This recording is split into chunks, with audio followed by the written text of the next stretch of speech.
As the healthcare leader of the Tri-Parish community, Terrebonne General Medical Center is a nationally recognized facility providing state-of-the-art technology and advanced services. Terrebonne General compassionately provides the most services responding to the greatest needs for our community. Hey, here's To Your Health with Terrebonne General Medical Center, and we are joined by Dr. Kimberly Varner, pediatrician with Bayou Pediatrics, and thanks so much for being here. And this is an important, this is an important time of the year, Doc, right? Because everybody's headed back to school, and obviously that's when we all kind of start spreading things around, right? Getting sick.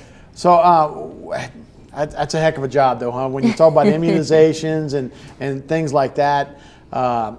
Very important, though. It's a very important thing we need to do, but I'm sure giving shots to the little ones not always the fun. You let your nurses do that, probably. I let the nurses do that, but I do have to hear them cry a little bit, but we know we're trying to prevent diseases. Right. It's all worth it. But what are some of the things we should be aware of as they go back to school? What's the major things that we might be spreading around this time? This time of year, we usually start getting cough, colds, respiratory illnesses. A little bit later in the fall, we can expect to start seeing the flu, which is a big one. Right. And what are the better ways to prevent against cough and cold and those kind of things? Well, with the flu, of course, we recommend the flu vaccine. But with most of the respiratory virus, including the flu, we recommend good hand washing, good hygiene. That includes washing your hands for 30 seconds with warm water and soap, sneezing and coughing into a handkerchief or a tissue, or your elbow. Your elbow, right? We moved that from your hand. That's the new one. Moved away from your hand because you sneeze and then you touch something. Right. But usually your elbow, you're not really going to touch a whole lot with that. Right. That's good thinking as far as that. Yeah, so great ways to prevent it. And every time now, I think everybody talks about, hand sanitizers. Exactly. That kind of stuff. Hand sanitizers are commonplace, especially in schoolrooms and places where there are a lot of people. Also, disinfectant wipes. You need to think about wiping off your doorknobs, your telephones, and in a kindergarten or first grade class, almost everything that the kids touch. Right. Now, immunizations are required to go to Terrebonne Parish schools. What are some of those? I mean, there's a list of them, I imagine. There is a big list of immunizations. You can see some of them listed on the board there. Most children get the major ones as newborns in their first years, but there's a major set at age 4 as children are going into pre-K and kindergarten. There's another set at age 11, 12, 13, sort of that 6th and 7th grade. And then there's 1 or 2 that we want our high schoolers to catch up on before they get to college. Right. So it's big, and I imagine even now when you talk about when you got kids that are immigrants or coming from other countries, that's probably a big concern. You got to catch everybody up that might not have the same standards. Huh? We have a very international population now. You may get people from overseas, from other countries visiting, or adopted children. You have to make sure those children have all the vaccinations that we require. Right. Now, as back when we used to have smallpox, and we'd all be scared of all of those things, but we've done such a good job, the medical community, of kind of stamping those out. Some people now maybe getting lax, like, oh, my kid doesn't need to take that because of possible side effects that they might hear about. You bring up a good point. A lot of people think, well, we don't really have those diseases anymore, so why should I give my child 2 or 3 shots? However, we do have a few people who have low immune systems because of chemotherapy or immune deficiency. They're still susceptible. So if you have 1 or 2 children who aren't vaccinated, they spread the risk of spreading that to somebody else. Again, as I mentioned, we have an international population. Right. You may have somebody getting off the airplane in New Orleans tomorrow and be in Homa the next day who just got exposed to measles or rubella or some of the other diseases that may not be as well controlled in other areas. Right. So vaccinations are still very important. Yeah, absolutely. Now, you also talked about college age kids going to dorms. We had a scare within the last 5 or 6 years where a couple of kids was it meningitis? Yeah, actually died, right? There's a specific type of meningitis that children can get. There is a vaccine for it. We recommend it for college and high school students. Some children have gotten it and passed away from it. Also, a few years back, from the meningitis. Right, correct. Sorry, want to make that clear. Yeah, you're right. They passed away from the meningitis, correct. not from the vaccine. Right. But a few years ago, there was an outbreak of measles, which is something you rarely ever see at college campuses because some pockets of children had not gotten immunized, and then you're in close living quarters and germs and things can spread quickly. Right, isn't that funny? I mean, things we hadn't thought about for years. Now, a fairly new vaccine, and for ages 11 to 13, but that's when you start talking about it. But Right. that's the for papillomavirus, and that's the Gardasil, and I guess there's probably a couple other on the market. Gardasil is one of the more common ones, but there are a few other ones coming down the pipeline. It's the HPV vaccine, which is for human papillomavirus. It's a preventative vaccine to help keep women from getting cervical cancer. We start talking about it at age 11 through 12, but they can get it all the way up to age 25. At our office, we recommend that late teenagers getting towards college definitely have gotten that vaccine. Right, obviously before they're sexually active. Exactly. But that also deals with some types of genital warts, also the cancers. So there's a lot of different things that can help with. Right? Originally, the vaccine was just for girls because we were talking about cervical cancer. But the same virus can cause genital warts in both males and females. And one of the vaccines has now been okayed for use in males to help prevent the genital warts part. Right. So when you're talking about, just trying to stop all that, education, I guess, is the key, and that's part of what we do with marketing over there at Table General. But what are some of the things that just regular people, and we talked about washing hands and I guess sneezing, but can schools do things and make sure things are better? Well, schools can try to emphasize the good hand washing techniques, the hand sanitizer. When you have a child that's sick, especially running fever or flu symptoms, you need to keep that child home.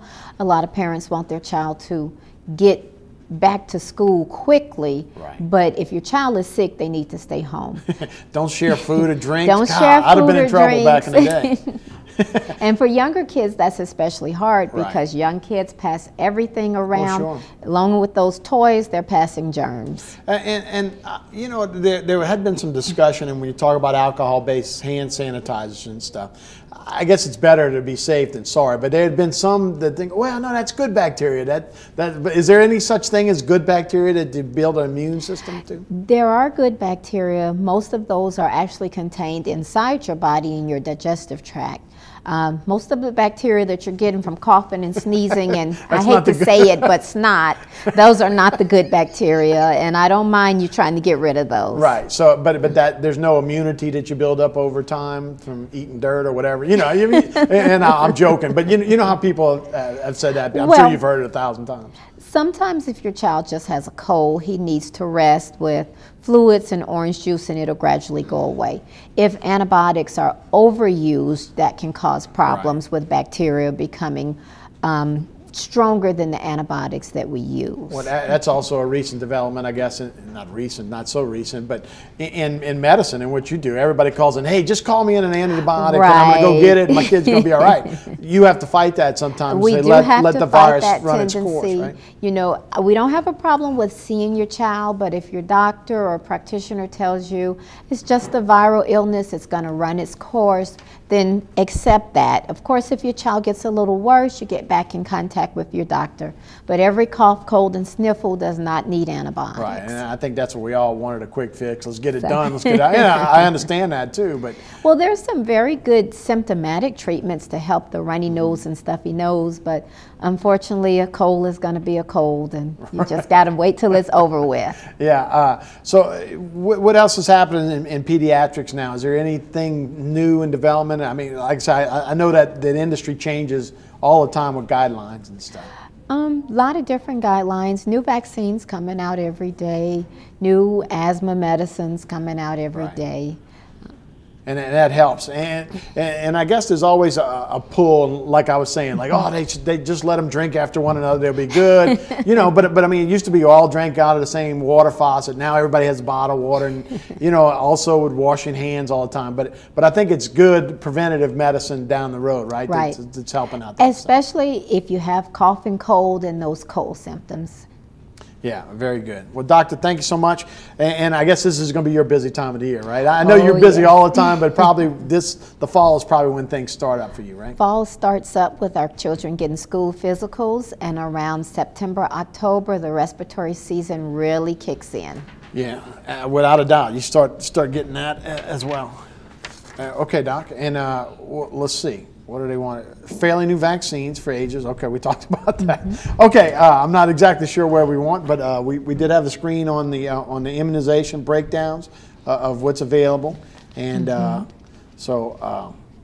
well, Doc, thank you so much. Here we go, right here. Here's the recommended vaccine schedule. Right. Okay, you can see you start getting your vaccines at birth, and about every 2 months after that. Okay, and then that's when you get the rest of them, and then at 12 months, those. Right, measles, mumps, rubella, varicella, which is chickenpox, and hepatitis A, which is a fairly new one. And a DTaP is what? That's diphtheria, tetanus, and pertussis, which is known as whooping cough. Right. Pneumococcal, that's to help with pneumonias and ear infections, and Hib is a type of bacteria that can cause meningitis. Right, and as we keep going, 2 years, man, a lot of shots in the early couple of years. A lot of shots. Some of these shots are repeats of the previous ones. That's to boost your immunity. Right, correct. And then, of course, you'll see the boosters, and those are the same ones. And then as you get older, between 11 and 12 years old, there's more to take. You repeat some of those same boosters. You pick up the new meningococcal, which is the one we talked about with meningitis in college students, and the HPV, that's the one we talked about, cervical cancer and the genital warts. 3 doses. So you start talking, you know, between 11, but you want to make sure before sexual activity is really when we want to get that in. Okay, Doc. Well, like I say, I know this is a busy time of the year. Thank you so much for coming in here, and great recommendations that everybody can really kind of live with, right? I would say the only thing we left out is good healthy diet, plenty of exercise, and good sleeping habits. A lot of our children, whether they're toddlers or teenagers, are going to bed really late at night and getting a late start, maybe not getting breakfast, and that makes it much easier for them to be susceptible to the coughs and germs that are going around. Oh, absolutely. You are what you eat too, right? Definitely. If you're not eating good stuff, you know, you got to garbage in, garbage out, right? So you're not getting all your vitamins. And that's a very good point, you know, and like I say, as the baby boomers, we get older, we let our kids get away with probably stuff we didn't get away with. Oh, that's true. And that's a great point. You know, do your kids a favor and make sure they're wide awake. Do their teachers a favor too. Definitely. Because they don't want to deal with that as well. Well, Doc, thanks so much for coming by. We appreciate it. Appreciate Dr. Kimberly Barner, thanks so much from Terrebonne General Medical. Thank you for having me. Yes, ma'am. Absolutely. All right, we're going to take a break. When we come back, it's Cooking in the Kitchen with Chef Georgie Caslow. Stay right with us.